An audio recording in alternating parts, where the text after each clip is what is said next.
Let me tell you a story. There was a really cold winter day, and that snow was blowing, and Northeast Ohio, it gets pretty cold sometimes. It was one of those nasty days that you just didn't want to go outside and do anything. But I needed to check the mail, so I ended up putting my boots and my coat on and started to walk down the driveway towards the mailbox. And as I got about halfway through or so, I got this nudging that I needed to do more for young people. You gotta understand that we'd already been doing an after-school program, and we've been helping a ton of kids and teenagers in our neighborhood.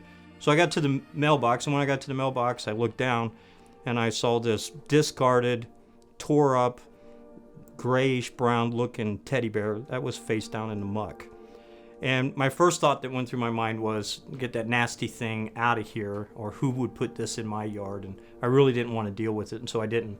Each day for about a week, we did the same thing. Went to the mailbox each day, got a little messier. And then I got a little frustrated thinking that somebody would throw it out on my yard. I didn't really want to deal with it, so I ignored it, and I went back to the house. Several days went by, several times went to the mailbox, and the same thing happened. Same prompting that we needed to do more for young people.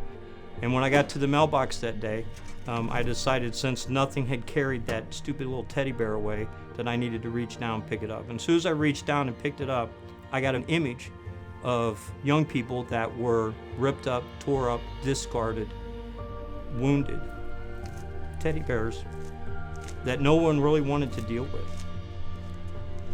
Realizing that working with youth, there was always trauma that was in their lives, but never really thought about it as much as I did when I touched the teddy bear.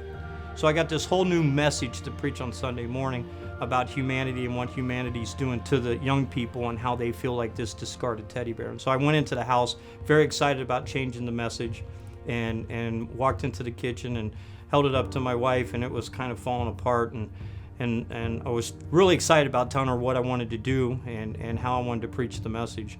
And she turned to me and she goes, "Get that nasty thing out of my house." And so reluctantly I put it in a bag and I took it out to the garage. For about a week or two, we went to a couple different places, and on the last day that I had preached that message, a week or two later, a lady walked up to me in the church and she wanted to know if she could have the teddy bear. And so I basically told her, "Yeah, you can have it, but I don't know if I want to give it to you or not." And she said, "Trust me with it." Reluctantly, I gave it to her, not sure what she was going to do with it. About 2 weeks later, she comes back and she has a red bag that she hands me. And in the red bag that she hands me, I look down inside and there's an envelope that says the restoration of the teddy bear. But what was different was the teddy bear was not brown, it was pure white. And as I lifted the teddy bear up and I began to look at it, I realized that she had restored it, but there was still some damage to the teddy bear. It wasn't completely 100% restored. And I found out when I began to read her letter that she had experienced the same things of what we were trying to help people with, that she was the teddy bear, that she had been neglected and abused and had been left alone, and she had carried this pain with her whole life. But what was neat was in the letter, she began to explain how she restored the teddy bear. And through her working through the teddy bear, she felt herself being healed from all the pain and anguish that she had carried her whole life.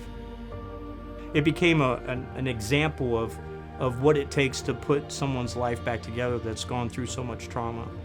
And so the teddy bear really represents what we need to do to let restoration happen to us, that sometimes we might think that we're something different than what we are.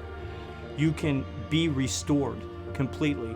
And how you look today is not how we believe you can look tomorrow. It was the teddy bear that really was the driving force that caused us to do SafeHouse Ministries. And so what we do now is that we look at each of the individual kids that come into our organization as that teddy bear.